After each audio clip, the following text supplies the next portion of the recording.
So whenever I should begin, you think? You tell me.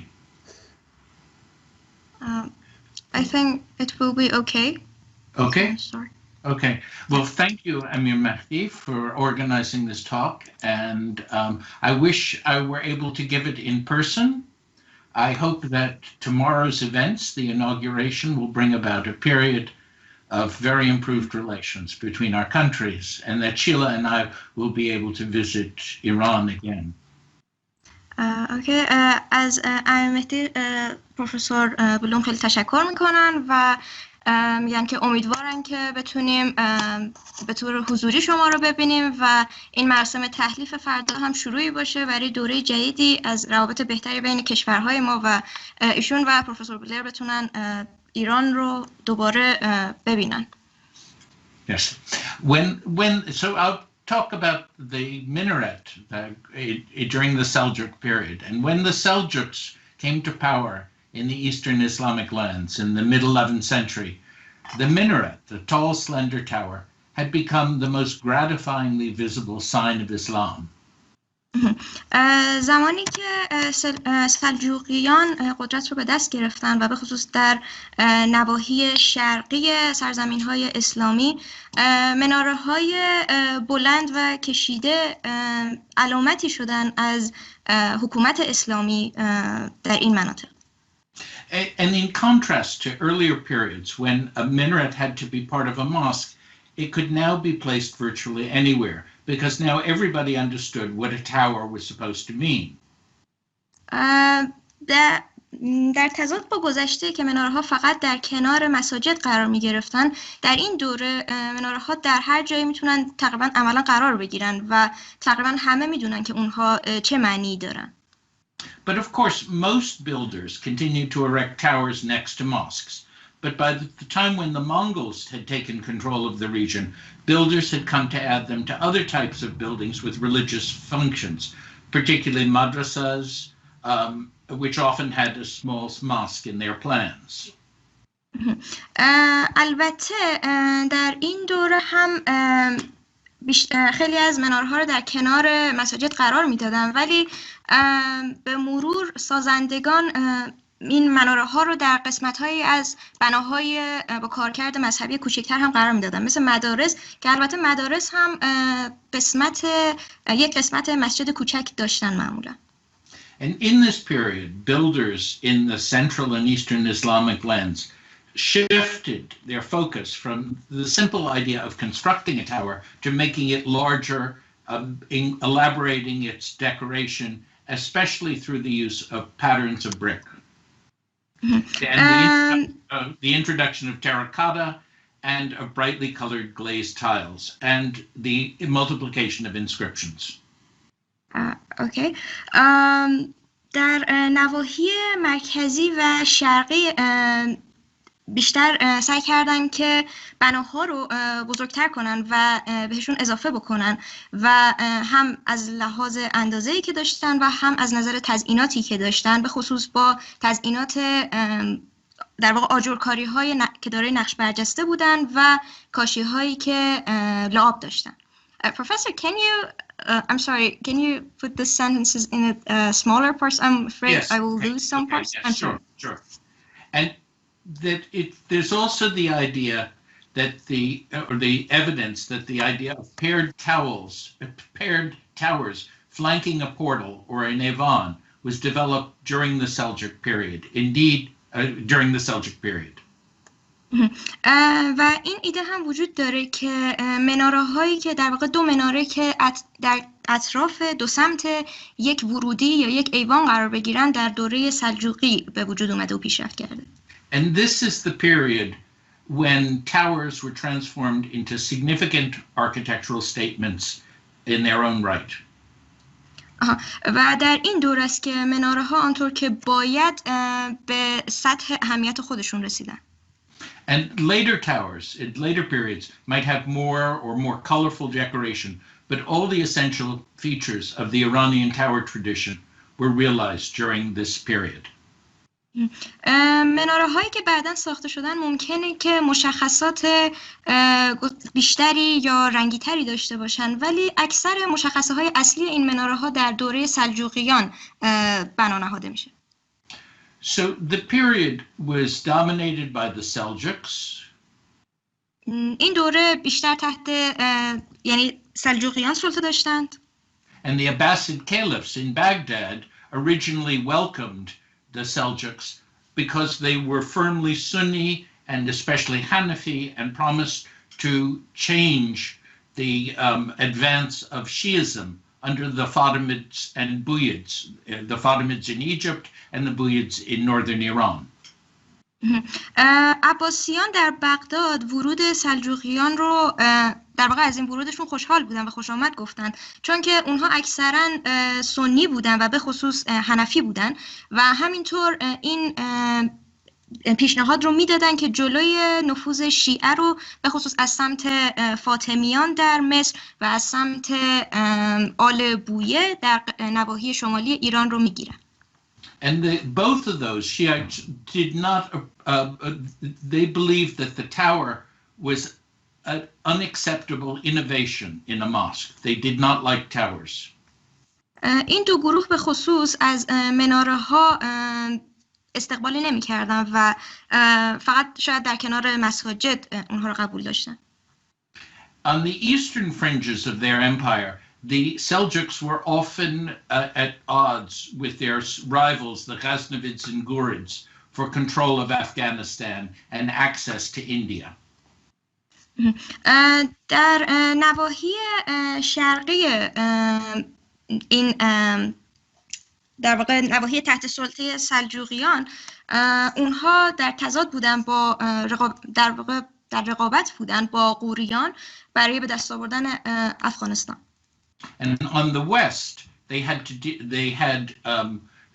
there were semi-independent local dynasties, and they also had to deal with the Crusaders who came to Palestine from Europe in 1099.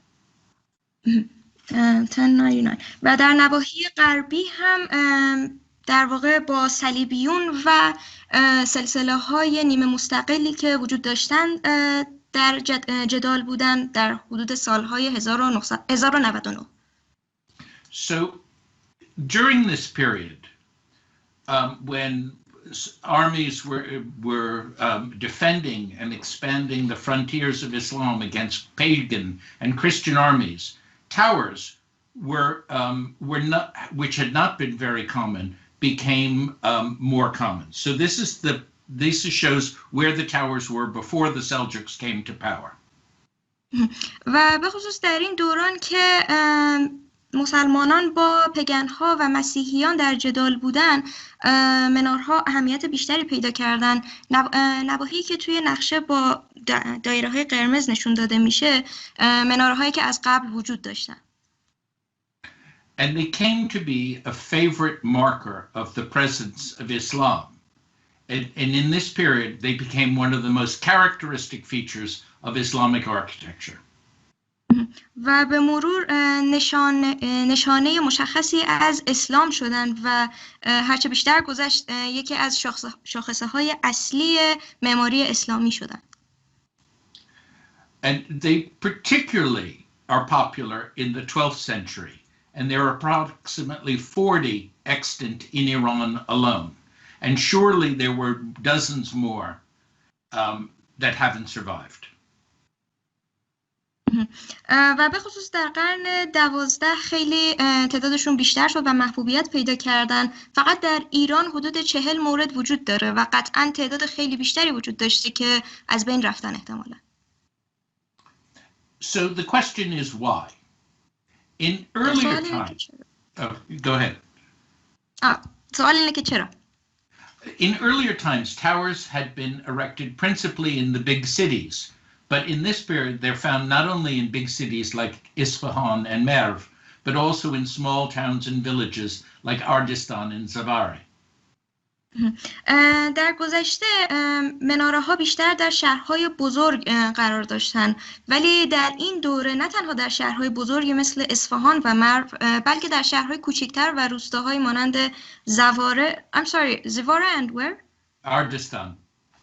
در زواره و اردستان هم این مناره ها بیشتر میشن. Right. And some like these two appear to have been erected in the middle of nowhere. این دو نمونه بیشتر به نظر میاد که در ناکجا آباد یکو ساخته شدن. But we also know that Seljuk patrons revived the old tradition of building towers to mark trade and pilgrimage routes.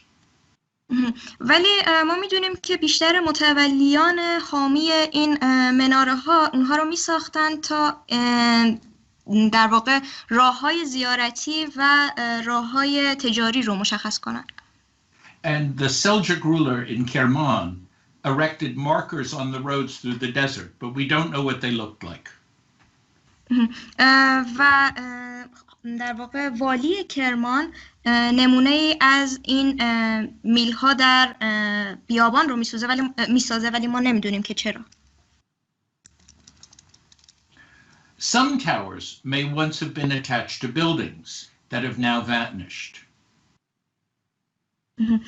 بعضی از این مناره ها ممکنه که در زمانی به یک بنا وصل بوده باشن ولی به مرور اون بنا از بین رفته.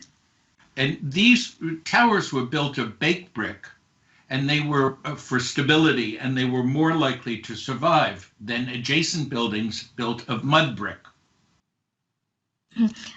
این مناره هایی که از آجر پخته شده ساخته شدن چون پایداری بیشتری داشتن احتمال اینکه باقی بمونن بیشتر بوده به نسبت آجرهای مشابهی که پخته نشده بودن. So perhaps many of the buildings that were attached are now lost. And here you can see where there's evidence that this tower was once attached to a building which is no longer there. و اینجا هم به خصوص ما نشونه‌ای داریم که نشون میده که این مناره قبلا به یک ساختمان وصل بوده و اون ساختمان الان وجود نداره. دکتر اندردی هم تصحیح کردن من رو در واقع ساختمان‌های خشتی مجاور نسبت به ساختمان‌های خشتی مجاور مقاوم‌تر بودن.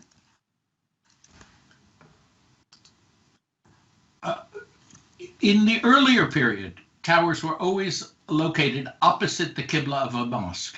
But from the 11th century on, towers could be erected virtually any place in relation to the Qibla, presumably to make it most visible. در گذشته مناره ها معمولا در سمت مخالف قبله قرار می گرفتن ولی به مرور به خصوص از قرن 12 تا اوایل قرن 13 مناره ها تقریبا هر جایی قرار می گیرن بیشتر برای اینکه نشون دهنده بهتری باشن از دور بهتر دیده بشن. A text tells us that in 11th century Isfahan there was a pair of towers flanking the entrance to a mosque opposite the Qibla, and that may be the first example of this feature that would become standard in Iranian architecture. در قرن 11 ما نوشته‌ای داریم که یک جفت مناره رو در دو سمت یک ورودی نشون میده و این در واقع میتونه این اولین نمونه‌ای باشه که این مشخصه در معماری ایرانی ظاهر میشه. And here are two surviving examples of this feature, and you also find it in the Seljuk architecture of Anatolia. و این دو نمونه‌ایه که الان هم وجود دارن و باقی موندن که این دو منار اطراف یک ورودی قرار گرفتن و یکی از نمونه‌ها متعلق به دوره سلجوقی در منطقه آناتولیه.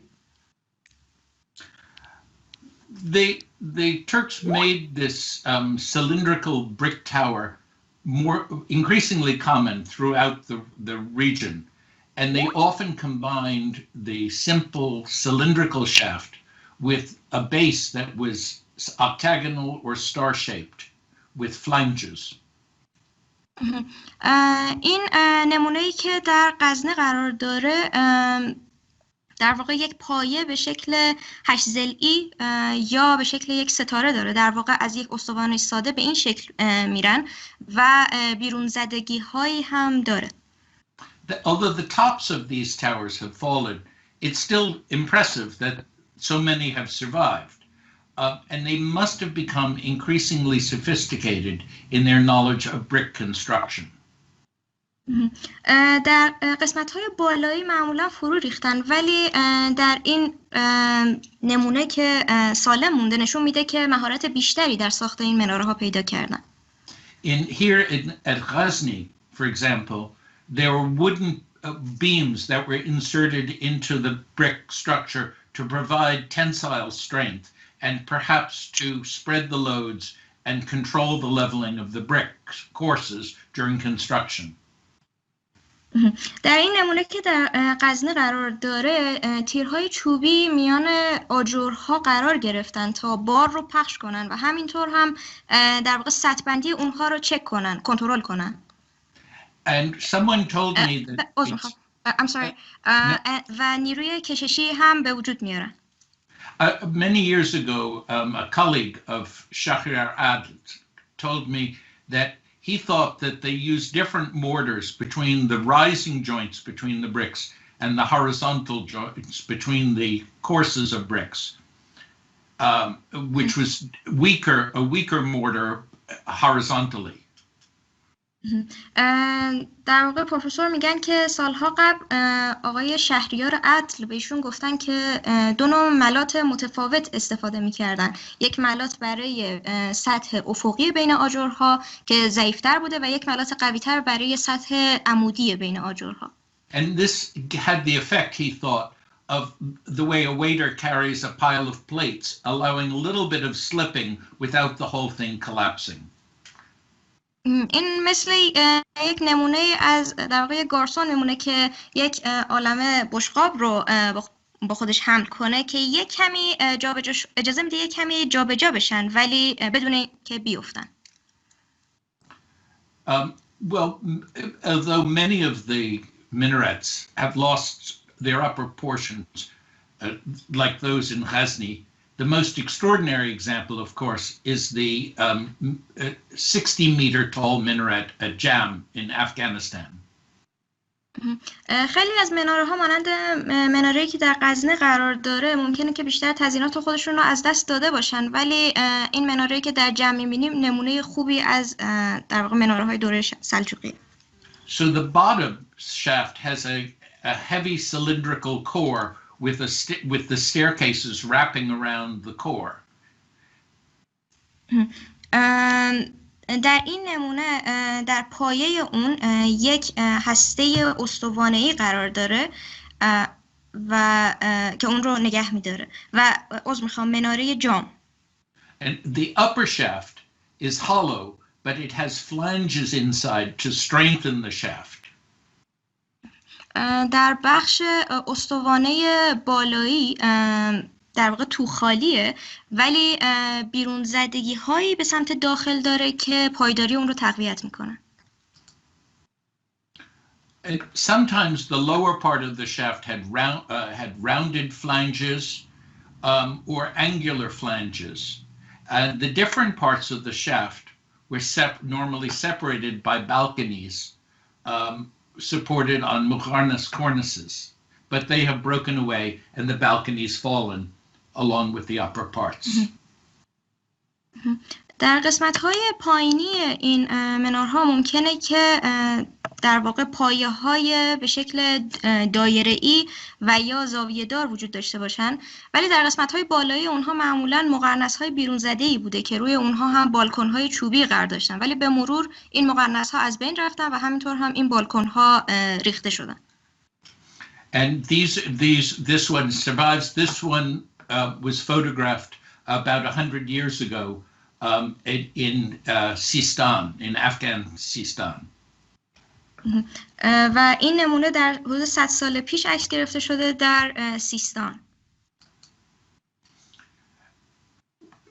People have wondered where these fluted and flanged shafts came from and have suggested that they were influenced by watchtowers in eastern Tibet or temples in northern India.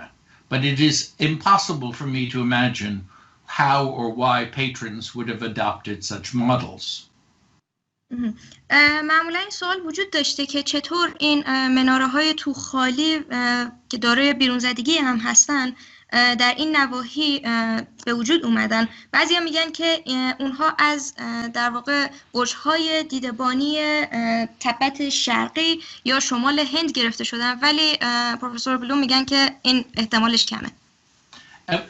And the similarities are visible only when you look at the plans of the buildings, not when you actually look at the real thing. شباهت‌ها معمولا وقتی که به پلان‌ها نگاه می‌کنیم مشخصن، ولی وقتی به خود منارها نگاه می‌کنیم خیلی به چشم نمی‌خورن. And what this suggests to me is that these flanges and provided more surface area for more decoration as well as strengthening the shaft. و این بیرونزدگی ها احتمالاً سطح بیشتری برای تزیینات و همینطور پایداری بیشتری برای خود منار به وجود می آوردن.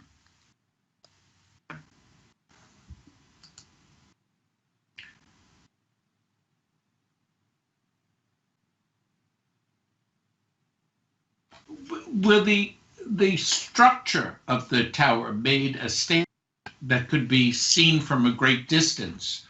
Once the structure was assured, a significant amount of time, effort, and money were devoted to embellishing the shafts in ways that could only be appreciated from close up. هرچند که این سازه ها در واقع سازه اونها به نوعی بوده که از دور دیده بشن، ولی تزیینات اونها نشون میده که هزینه زیاد و در واقع هزینه زیاد و زحمت زیادی داشته، فقط از نزدیک فقط دیده میشن این تزیینات. And since the towers were built of brick, they lent themselves to an outer casing of brick decoration, hazarbuff decoration, done with smaller, finer bricks.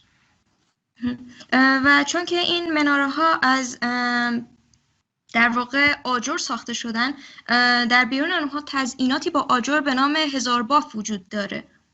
And they have brick patterns and inscriptions, sometimes with terracotta plaques and glazed tiles.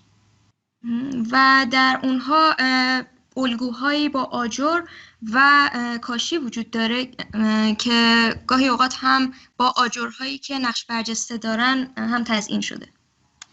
And what the builders did was they adjusted the spaces between the joints to keep the patterns even as the shaft got narrower and narrower. و کاری که در واقع این سازندگان انجام دادن این بوده که فاصله بین این نقاط اتصال رو جوری تنظیم کردن که این استوانه منار کم کم باریکتر و باریکتر بشه.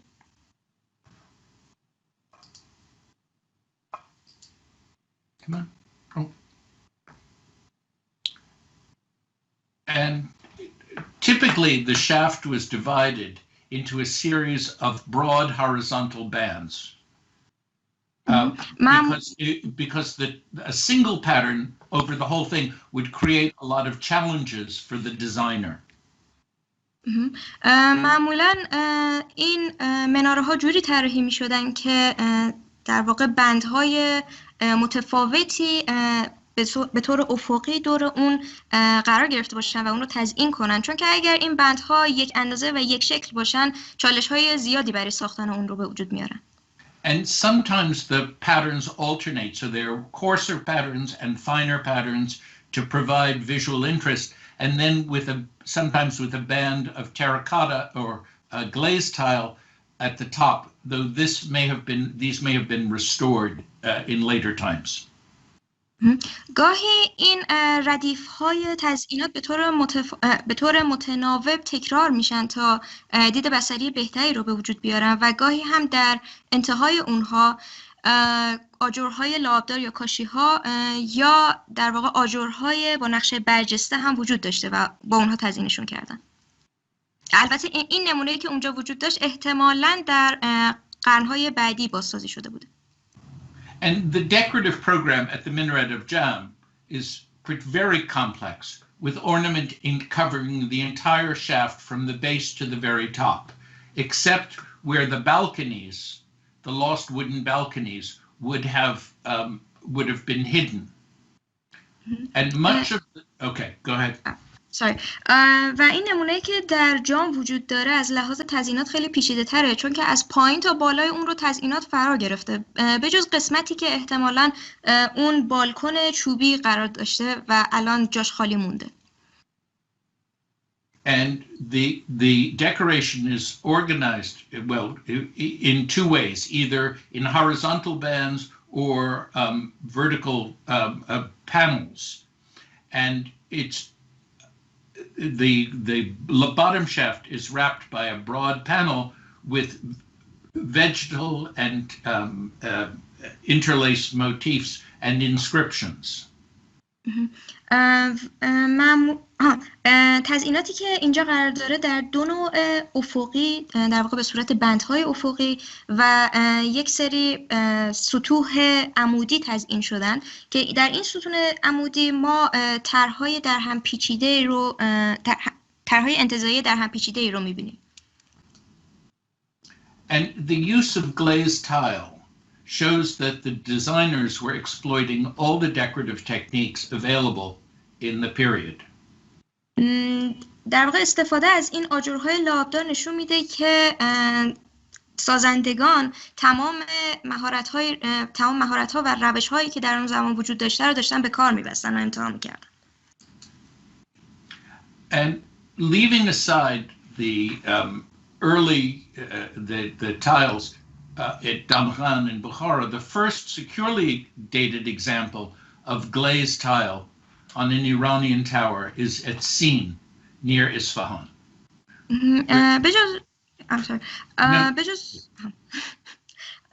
بجز نمونه‌هایی که قبلا در بخارا هم قرار داشته، اولین نمونه‌هایی که از این آجرهای لعابدار در ایران وجود داره در سین قرار داره. And by the middle of the 12th century, they became very common for minarets found in many places. And the glazed inscriptions are used to give special prominence to the name of the patron.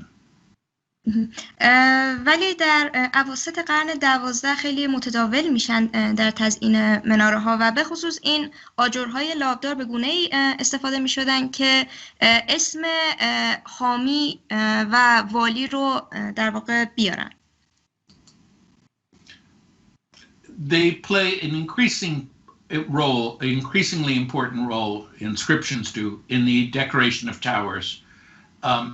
And the earliest inscription to survive is this lead plaque in Tashkent that comes from Kunya Organch. And it says, the just Prince Abul Abbas Ma'mun ordered the building of this minaret. Okay. این نمونه که اینجا می‌بینیم یکی از اولین کتیبه هایی که وجود داره و در واقع در تاشکند گورگانج وجود داره و اسم والی رو هم در این کتیبه میاره. And it says that he built it himself, that is he paid for it, and is responsible for the building of the foundations in humility towards religion and to get closer to God, in desiring a reward in the hereafter. و تاکید میکنن که اون به این برای ساخت این بنا پول داده و حمایت کرده تا در واقع در قیامت و در آخرت در واقع پاداشش رو ببینه و همینطور هم در واقع در برابر مذهب خودش رو نشون بده. همچین چیزی. The next oldest is in Hamghan at the Tarikhane that states that Bakhtiyar bin Muhammad constructed it in 1021. و این نمونه که در تاریخخانه دامغان قرار داره نشون میده که بختیار ابن محمد یا بختیار محمد اون رو ساخته. And in general, the major historical inscription was written in a Kufic script. و کتیبه اون در با خط کوفی نوشته شده. عذر میخوام، در سال 1021 هم ساخته شده. But the other type of inscription was Quranic inscriptions. And at the congregational mosque in Damghan, the inscription contains the light verse. این نمونه‌ای که اینجا وجود داره در واقع نمونه دیگه که از کتیبه ها وجود داره، کتیبه های قرآنی هستند که در این مسجد جامع دامغان هم ما اون رو می‌بینیم. But we don't know why the light verse was used, because these are not lighthouses. These are they're theoretically for the call to prayer.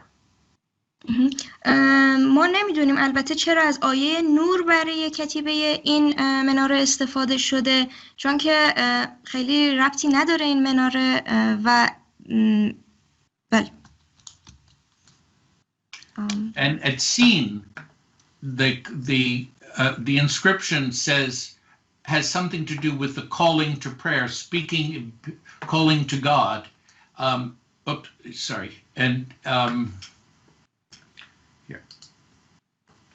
And it's written in the glazed tiles, while the date of the founder is written on the base in brick mosaic. در واقع این کتیبه رو ما در اون آجرهای لعابدار می‌بینیم و در کتیبه‌ای که در پایه اون قرار داره هم سال اون رو می‌بینیم. And here at Vabkent there are two inscriptions. The lower is in terracotta and a Kufic inscription. It gives the historical information, and the upper one on glazed is the Quranic verse with the tradition of the prophet. در این نمونه که در وابکند نشون میده، در واقع در قسمت پایین ما اطلاعات تاریخی و سال ساخت اون رو داریم، در واقع در تزیینات آجرها و تزیینات آجرهای نقش برجسته، و در قسمت بالای اون در واقع کتیبه های قرآنی و سنت پیامبر و حدیث رو داریم که با کاشی های لعابدار نشون داده شدن. And the hadith says that the muezzins will be the most exalted on the day of judgment. و حدیث میگه که مؤذن ها در روز قیامت بیشتر از همه پاداش داده میشن و سطح در واقع والا مقام تر هستن. And it also tells us that it took 1 or 2 years to build this structure. و همینطور هم به ما میگه که احتمالاً 1 یا 2 سال طول کشیده تا این بنا رو بسازند. The most extensive program of inscriptions is on the minaret of Jam, and the interpretation of these inscriptions has led to a great deal of speculation ever since the building was refound in the 1950s.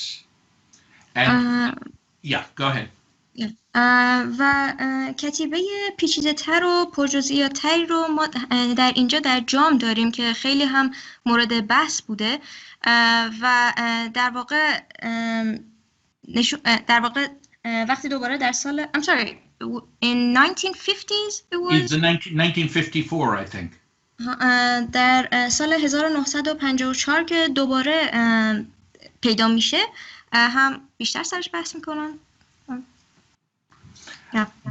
And the careful planning of this inscription program, which starts and follows all of these lines, shows that it must have been planned out on paper beforehand and then added to the building.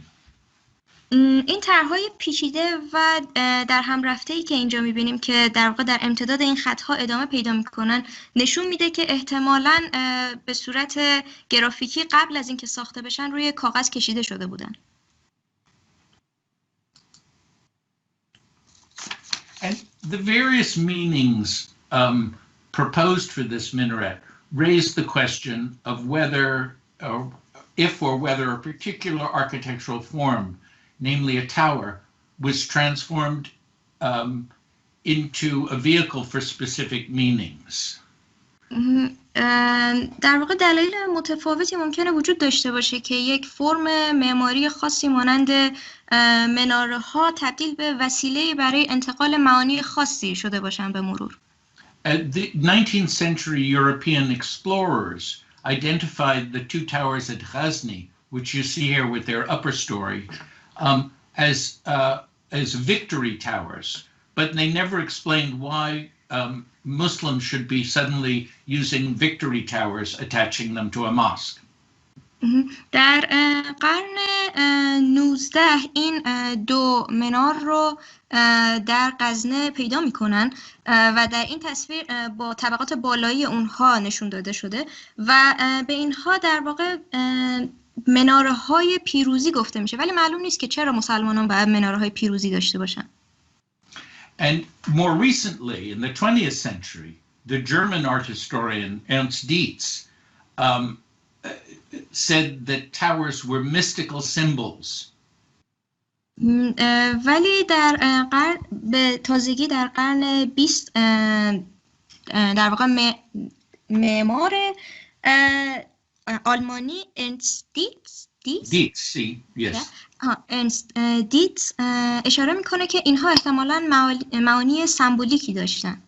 Right. He said that they were derived from the ancient victory column which spread to Iran after the Ghaznavids conquered India because the Turks moved west from Central Asia. اونها میگن که احتمالاً این مناره ها زمانی که ترک ها به سمت شرق آسیا حرکت میکنن از هند به اینجا آورده شدن. He said that multiple minarets symbolize the division of the sky into the four quarters of the universe. اونها میگن که احتمالاً این مناره های چند تایی نشون دهنده آسمان چهار بخشی در واقع چهار بخش آسمان هستن. And he said that these star-shaped towers represented the column of the universe and the light of the year, and the 8 points corresponded to the gods of the sacred mountain of Hindu cosmology. و اونها میگن که این مناره های ستاره شکل در واقع ستون جهان هستن یا نور سال هستن یا اینکه در واقع مانند نشونه هایی هستن که به خدایان هندی در واقع تقدیم شده بودن. And he later wrote that the towers were not only victory towers but represented an old Aryan conception of the universe that was just like the octagonal buildings in India and Iran, the Hasht Behesht pavilions that say at Tabriz and Isfahan. و اون میگه که این مناره ها نه تنها نشونه های مناره های پیروزی بودن بلکه در واقع سمبل هایی بودن از در واقع مانند بناهایی که در اصفهان و تبریز هم قرار داره. I'm sorry, they were aerial what? The area that is ancient Indian, it's crazy. Okay. و اونها میگن که در واقع همون نشانه های مانند نشانه های هندی بودن اگر اشتباه نکنم. As you can see, I don't believe a word of that. ببخشید استاد اندری هم اشاره میکنن که در واقع مانند هشت بهشت اصفهان یا به صورت یک هشت ضلعی ساخته شدن و پرفسور بلوم هم میگن که من هیچ کدوم از اینها رو باور نمیکنم. The buildings speak for themselves with their inscriptions. این بناها با کتیبه های خودشون برای خودشون حرف میزنن. And they say nothing of the kind. The foundation inscription is the most important and often highlighted in glaze tile, speaks to the importance of patronage. و معمولا در این کتیبه ها که با همون کاشی های لعابدار ساخته شدن معمولا به طور به خصوص به حامیان اشاره میکنن و تاکید میکنن. And they were meant to prominently display and remind the viewer of the name of the patron and of the ruler. اونها به طور به خصوص به اسم والی یا اسم حامی اشاره میکنن. And the Quranic inscriptions make clear the connection with the call to prayer, but the use of the light verse, which has nothing to do with the function of the tower, suggests that the tower was imagined as a sort of beacon of Islam. و این آیه های قرآنی معمولاً در واقع نشونه هایی برای اشاره به اون کسی که مرحوم هم شده هستن، ولی آیه نور که استفاده شده معمولاً پیشنهاد میده که این مناره ها به عنوان نشانه هایی از دین اسلام هم تلقی میشدن. And so it would seem that by the end of the Seljuk period, many different additional meanings could be projected onto towers because they had become so accepted, even ubiquitous, as symbols of Islam. و در اواخر دوره سلجوقی ما می‌بینیم که معانی مختلفی به مناره ها داده میشه، همینطور مانند نشانه از دین اسلام. And so, according to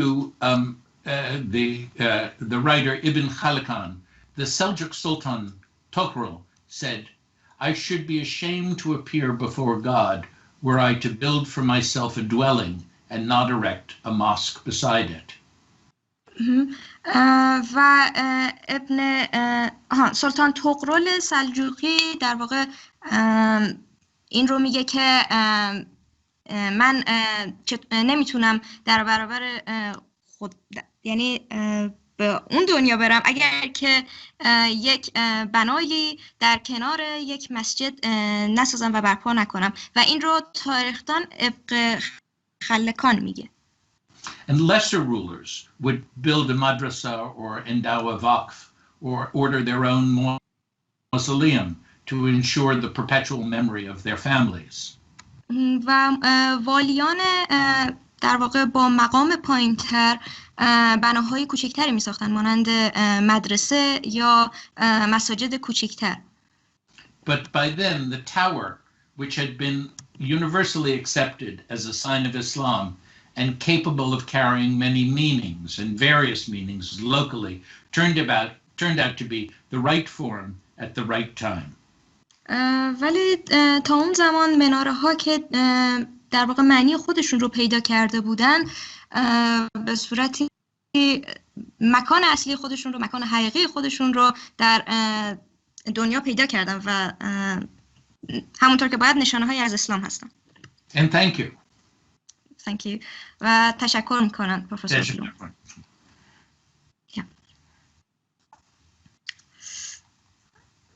You did a wonderful job.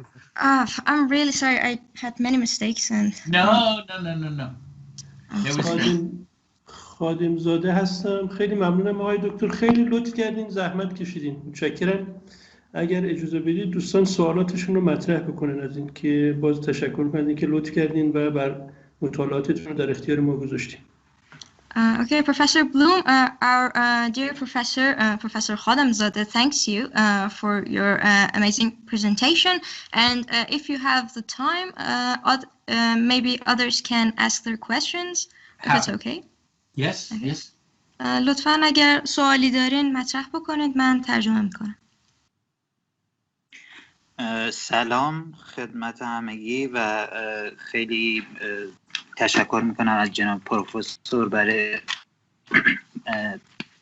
ارائه خوبشون. یه سوال داشتم، اینکه من یه سالی هست که دارم روی این موضوعات کار میکنم و چیزی که به ذهنم مشغول کرده شباهت منارات سمت آذربایجان، جمهوری آذربایجان و ارمنستان با عراق عرب هستش و برعکس شباهت منارات عراق عجم با بقیه، مثلا سمت منارات جام و مناره هایی که سمت اصفهان هستن، مثلا برای مثال مناره های داغوق و مظفریه. خواستم ببینم این شباهت روندی داره، چجوری هستش؟ اگه لطف کنید. ببخشید آقای امینی، فقط گفتین که شباهت منارهای عراقی به سمت با مناره اصفهانی؟ ببینید دو نوع چیز داریم. دو نوع بذارین تا یه جایی شد ترجمه کنم. Okay. Mr. Amini asks whether why is there this similarity between the towers in Azerbaijan and Armenian to those found in Iraq and also و گفتین که مناره‌هایی که در عراق شباهت به مناره‌های اصفهان دارن. مناره هایی که در شمال عراق هستن، عراق کنونی که بهشون میگن مثلا عراق عجم، مثل مناره های داغوق، سنجار و مظفریه اربیل. شباهت اینا با مناره های سمت اصفهان، یعنی مناره هایی که در ایران وجود داره سمت اصفهان، یا مناره هایی که مثل مناره جام افغانستان است، خیلی از لحاظ تیپ شبیه تره و منارهایی که در بغداد و جنوب عراق هستش خیلی بیشتر شبیه مناراتی که در آذربایجان و شمال ایران هستش. میخواستم همین دلیل این شباهت رو اگه موردی هست بدونم. فهمیدم. Okay, I'm sorry, I made a mistake. He asks, why is there this similarity between the towers found in northern Iraq to those found in, for example, Isfahan or Jam in Afghanistan, and why is there these similarities between the ones found in southern Iraq to those found in Armenian and Azerbaijan, the Republic of Azerbaijan? Okay, I mean, I don't know exactly, but it seems to me that it was quite complicated to build a tower like this. I couldn't do it. I don't imagine you could do it. So I think that that many of these were erected by specialized teams of workmen. Mm-hmm. And I know that someone studied minaret building in the Yemen, and that this is a specialized kind of mason who does this. And I wonder whether a lot of these were built by teams of workmen who moved from place to place. And if they moved from place to place, they then brought their skills with them, which meant that there were, you could then group them by who built them. And I think that one of the advantages, I mean, I can't come to your country now, but you can go everywhere, I guess, and see, and to study technically whether, are they not just decoratively, but technically how they're built, and whether they show certain can be grouped together in one way or another. پرفسور بلوم میگن که این بناهایی که ساخته شدن خیلی پیچیده بودن و مشخص نیست که چرا اونها به هم دیگه شبیهن. یک پیشنهادی که میدن اینه که احتمالاً گروه‌های در واقع متخصصی بودن که جابجا میشدن و مناره‌های مختلفی رو میساختن. برای مثال یک بنای خاص، یک سازنده خاص در یمن وجود داشته و ایشون میگن که شاید بشه این مناره ها رو با در واقع افرادی که اونها رو ساختن و شباهت هایی که دارن گروه بندی کرد و به این نتیجه رسید که این افراد زمانی که جابجا میشدن و مناره های مختلفی رو میساختن در واقع سبک خودشون رو به وجود آورده بودن و مهارت های خودشون رو به طرق مختلفی نشون میدادن. ادامه سوالم اگه بشه بپرسم این که تایمی که اینا درست شدن یکم متفاوت تر هستش، یعنی مثلا منار مظفریه در 1190 به وجود میاد و مال دوره زنگیان هستش که یکم حالا اتابک های بعد سلجوقی ها هستن. میخواستم ببینم این چون خصوصا راجع به این موضوعات دارم کار میکنم چجوری میتونم در این مورد، حالا چون وقت بقیه گرفته نشه، در این مورد بیشتر باشون در ارتباط باشم و این یافته هایی که تا حالا دارم و باشون در میون بذارم. Okay, Professor Blume, Mr. Amini asked that these different towers were built in different times. For example, the Minara of Muzaffarieh was built in, I think, 1190, and it was built by Zengian after Seljuks. And he asks, because he's working on these subjects, whether he can contact you in any way and can ask more information and if it's possible. Absolutely. I'd be happy to correspond. Yes. بله امینی شو میگن که حتما تماس بگیرید. ممنونم. اگر سوال دیگه هست من میتونم بپرسم.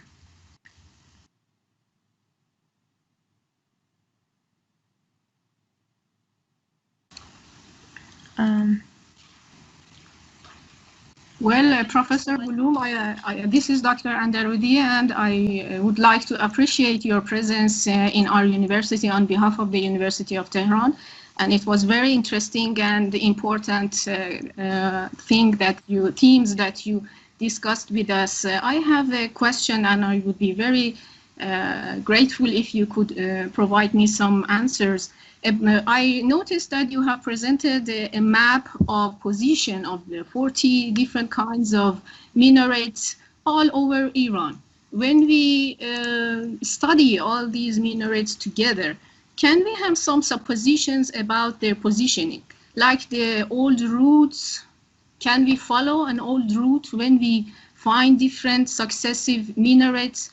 Or can we find some cities who have more condensity of these minarets, or some cities who are more important during this period to have these minarets, or any other suppositions about their location all around Iran? It's a very good question. We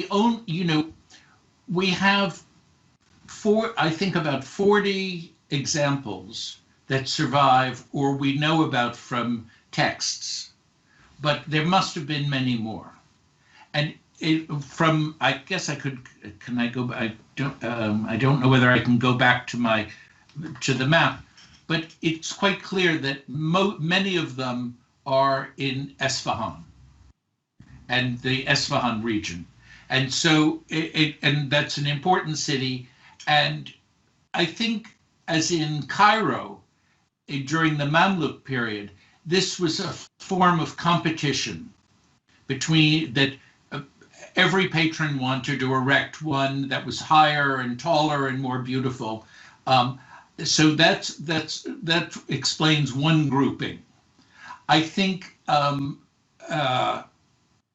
in the north, in Damkhan, for example, there was always some thought that these are along a route across the north of Iran, though it seems to me that most everybody would have known how to go. You didn't need to look out for a minaret. I think that they, again, are markers that civilization, that Islam, that there's a mosque here, that there's something, I think that's more important. I don't see them as being, route markers, because I think people knew the way. So they are just like to remember the founders, to remember the fact that this is a way of advertising yourself and your piety. And many years ago, Robert Hillenbrand said that they were gratifyingly visible, that they are easy to see, and you remember who built them, and they put their names up there. And yes, they put a verse from the Quran, but it's mostly, I think, about remembering their names. I see. So not considerably to point or to find a direction, but No. I think more to point a direction to the memory of the person. I see. Thank you very much. Very nice discussion. My pleasure. من لازم هست توضیح بدم یا شما زحمت اگر ممکنه شما بفرمایید. خواهش میکنم. من سوالی که پرسیدم از دوستانی که شرکت کنندگانی که در حال حاضر در حال توجه هستن این بود که به هر حال آقای پروفسور موقعیت این مناره ها رو بر روی نقشه ایران نشون دادن و این مسئله مهمی که آیا این موقعیت هایی که بر روی نقشه هست از آثاری که ما میایم ژئولوکالایز میکنیم یعنی روی زمین مرجعشون میکنیم یک معنای خاصی رو به ما منتقل میکنن که حالا این معنای خاص به معنی این هست، معنای خاص به معنی این هستش که مثلا این مناره ها توی یک منطقه خاص بیشتر هستن یا اینکه آیا مسیرهای تاریخی رو ما با دیدن این مناره ها میتونیم دنبال کنیم و پاسخ این بود که به هر حال مانند دوره مملوک در مصر که این مناره ها یک جور رقابتی بوده بین حامیان مختلف، ممکنه در ایران هم در مناطقی مثل اصفهان ما چگالی این مناره ها رو بیشتر ببینیم، اما به نظر ایشون این مناره ها به طور خاص قرار نیست که یک راه تاریخی رو نشان بدن به ما یا یک راه تاریخی رو مسیرش رو مشخص کنن، بلکه یک جور وسیله‌ای برای یادآوری حامیان و بانیان اجرای این مناره ها بودن و وسیله‌ای بودن انگار برای تبلیغ و یا نشان دادن حضور اونها و توجهشون خصوصا با این آیه هایی که بر روی دیواره منار به صورت کتیبه نوشته شده به دین اسلام. منم یک سوال مطرح بکنم. البته در اینستا این رو پرسیدن و پرسیدن که چرا مناره های غزنوی و سلجوقی رو با هم دیگه ارائه دادن. Okay, Professor Blume, this question was asked in Instagram, and they said that why have you represented the Ghaznavite and Seljuqi's minarets together? Because I think that they are all part of a larger a group phenomenon that one has to look outside the modern borders and see that this was a phenomenon of the Eastern Islamic lands in this period, not just of one country or one dynasty. در واقعشون میگن که ما باید در واقع دقت کنیم که اینها پدیده هایی بودن، در واقع گروهی از پدیده هایی بودن که در اون دوره از زمان اتفاق افتاده بودن در این نواحی اسلامی و در واقع نشونه هایی از این سلسله ها بودن. خیلی ممنونم.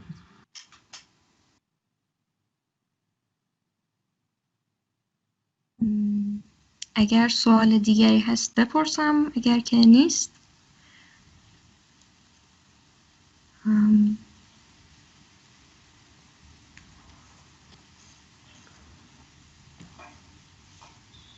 ظاهرا دوستان سوالی ندارن. باید از آقای دکتر تشکر و خداحافظی بکنیم. خیلی Okay, Professor Blume, I think آقای سیدی اگر که سوالی دارید بفرمایید. من سلام عرض میکنم خدمت آقای پرفسور، همه دوستان و تشکر میکنم بابت این برنامه و حالا زحمت ترجمه که شما کشیدین. من نظر ایشونو میخوام بدونم، نمیدونم حالا اسمش سوال میشه گذاشت یا نه، اما ما میدونیم اون واژه مناره که حالا میناره ترجمه شده، اون ریشه واژه مناره جای سواله که این از نار هستش یا از نور هستش توی زبان عربی و حالا این از قول آقای هیلاندبراند البته کتابشون و ایشون معتقدن که از قول آقای کی؟ هیلاندبراند، آقای روبرت هیلاندبراند که کتاب معماری اسلامیشون اونجا ذکر شده. و من حالا سوالی که دارم، حالا نمیدونم میخوام من توضیح بدم بعد شما توضیح منو بگید، فکر کنم مناسب تر باشه. سوالی که دارم اینه که با توجه به اینکه این یا نار بوده یا نور بوده و با توی اون کتیبه هایی هم که نشون دادن آیاتی رو میبینیم که اون بالا از نور در واقع ذکر شده، من میخوام ببینم که آیا این احتمال وجود داشته که اونجا مثلا آتشی چیزی برپا میشده، چون نمونه های اینو مثلا تو عربستان داشتیم اما از طرفی میدونیم که توی مساجد همچین چیزی احتمال همچین که آتش اونجا روشن باشه وجود نداشته. آیا ممکن بوده که این مناره ها بسته به جایی که قرار میگیرن کاربرد متفاوتی داشته باشن مثلا اون مناره جام میدونیم که در منطقه‌ای بوده که اونجا قبلا معتقد بودن آدمایی مثلا کافر اونجا بودن و بعد اینکه شکست میدن اون مناره رو میان میسازن و موقعیتش داخل دره است، راهی رو نمیتونه نشون بده. میخوام ببینم به صورت کلی کارکرد مناره رو ایشون چی میدونن؟ آیا بسته به جای مختلف میتونه متفاوت باشه؟ Okay. Professor Bloom, Mr. Sayedi asks, where does this word minara come from? Is it from the word nar, meaning fire in Arabic, or does it come from nur, meaning light in Arabic? And well, especially because we had the Nur verse from Quran in one of the inscriptions, and also could these minarets be a place for fire, especially because there were places with this function, a place for fire in Arabistan, but it couldn't exist. Such place couldn't exist in mosques, and also could these minarets have different functions based on different places? For example, the Tower of Jam.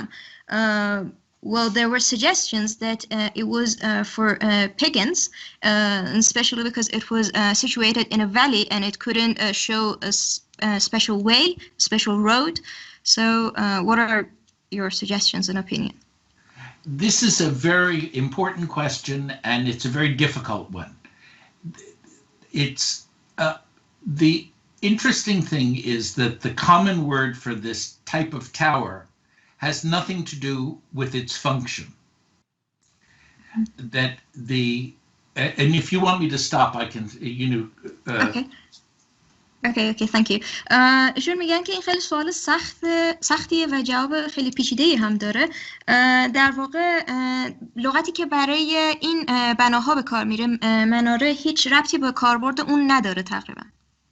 Clearly the word minaret or manara or manar comes from the same root nar, nur in Arabic. There's no question about that. مشخصاً این کلمه مناره یا منارت از در واقع کلمه نار یا نور از عربی میاد. این هیچ شکی در این وجود نداره. But that word does not appear epigraphically in inscriptions for a very long time. ولی این لغت در کتیبه ها به صورت انتزاعی هم حتی پیدا نمیشه، برای مدت زیادی نیست. And that the earliest words have nothing to do with the function. So one of the words is salma, which is an Arabic word which means the cell of a cell of a ascetic cell where he goes for a retreat, like where a Sufi goes. I'm sorry, Sama? Sama. اوکی. و ایشون میگن که در واقع اولین کلمه‌ای که برای این بنا به کار میره خیلی ربطی به کاربرد اون نداره، همینطور مانند کلمه صومعه که در عربی به یک سلولی گفته میشه که صوفی به اونجا میره برای اینکه تحسن کنه. And the most appropriate word is ma'vana, which means the place from which the call to prayer is given, and that is not used at all except in Egypt. I'm sorry, what was the word? Ma'vana. بله. و بله این در واقع لغتی که رایج‌تر معمولا برای این مزنه هست که به خصوص در مصر هم استفاده میشه. So I think my own sense is that that the meaning of the word is not from light or a fire, but is actually a meaning of manar, which means sign or symbol. ایشون میگن که احتمالاً این لغت ربطی به آتش یا نور نداره، بلکه به منار برمیگرده که به معنای نشانه یا سمبل هستش.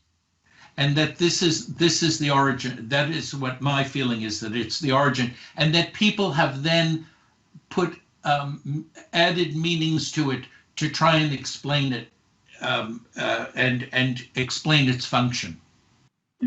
و ایشون میگن که حسشون اینه که در واقع همچین معنی داره و به مرور زمان افراد معانی دیگه رو به این اضافه کردن برای اینکه کاربرد اون رو توجیه کنن و توضیح بدن. I hope that answers your question. آقای سیدی جوابتون رو گرفتید یا لازم توضیح بیشتری بدید؟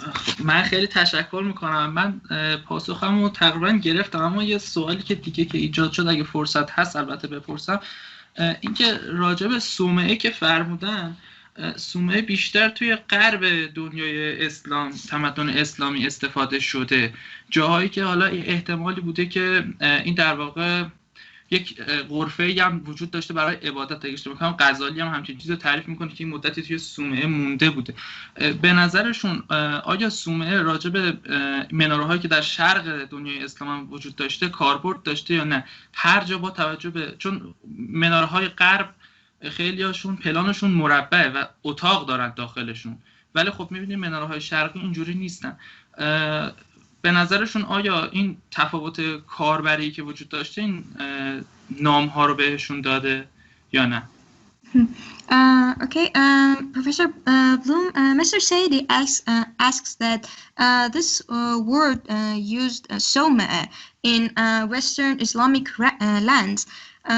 Could it also be used for the towers in Eastern Islamic lands? Because it seems that these somas had plans with that they had square plans, and they actually had rooms for prayers for a person to go and pray, and but they were different from those existing in the Eastern lands. Not all of the ones have rooms in them. And that so that in Kairouan in Tunisia, in Cordoba in Spain, which are the earliest ones we know of, in that are called Salma, that they neither of them have any rooms in them. So they weren't you.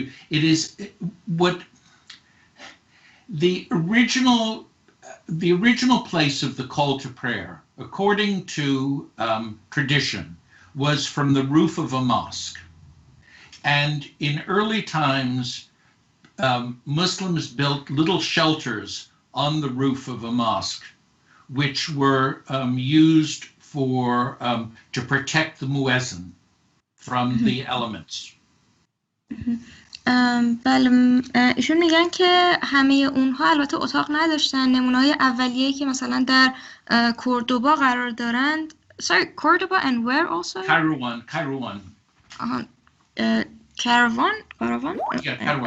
قیروان در تونس. بله، در خیابان و همینطور در تونس این نمونه ها اتاق نداشتن، ولی ایشون میگن که معمولا یک قیروان، بله، معمولا یک سایبانی در بالای این مناره ها قرار میدادن تا از مؤذن در هنگام از آن گفتن محافظت بشه و یک اتاقک اونجا وجود داشته. And what I think happened is that these little rooms, these little shelters on the roof of a mosque were then were called salma, and then by extension, when towers were introduced, they gave them the same name, but they didn't initially have rooms. Later ones had rooms inside. ایشون میگن که احتمالاً این اتاقک هایی که در بالای مساجد برای مؤذن ها می ساختن معمولاً احتمالاً به اون اسم صومعه رو داده بودن و زمانی که مناره ها ساخته میشن احتمالاً کاربری اونها متفاوت شده و دیگه اسم صومعه برشون جواب نمیداد.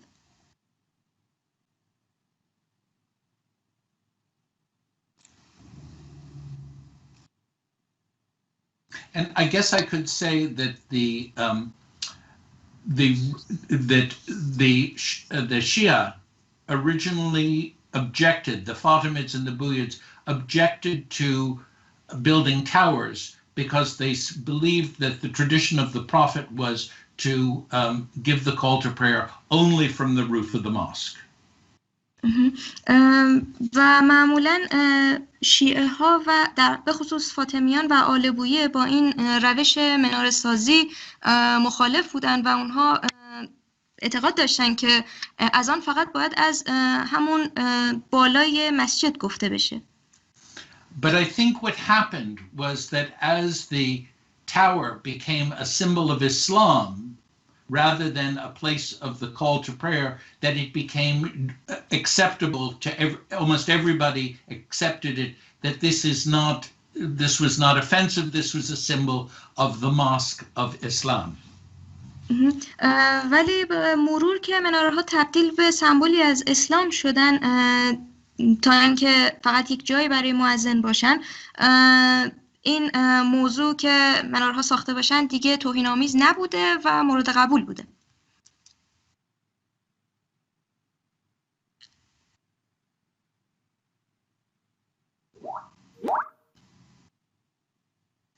بله ببخشید دکتر اندردی هم تصحیح کردن حرف من رو. نام صومعه از مکان مسقفی بالای بام مساجد اولیه اومده که برای اذان گفتن از اون استفاده می شده. فکر میکنم که دیگه ازشون بپرسین که وقت دارم و اینکه فکر کنم دیگه سوالی هم البته نباشه. Okay. Professor Blume, I think we took a lot of your time, and I think the questions have ended, fortunately. So, if you'd like to say anything, or we can. خیلی ممنون. خیلی ممنون. Thank you. Thank you. Thank you. Bye bye. Okay. Bye-bye. Thank you so much. Goodbye. A pleasure. Thank you very much, Professor. Thank you for your presence. We appreciate your very nice discussion. Right. And inshallah, inshallah, we will be able to, Sheila and I will come to Iran and visit you all one of these days. Inshallah.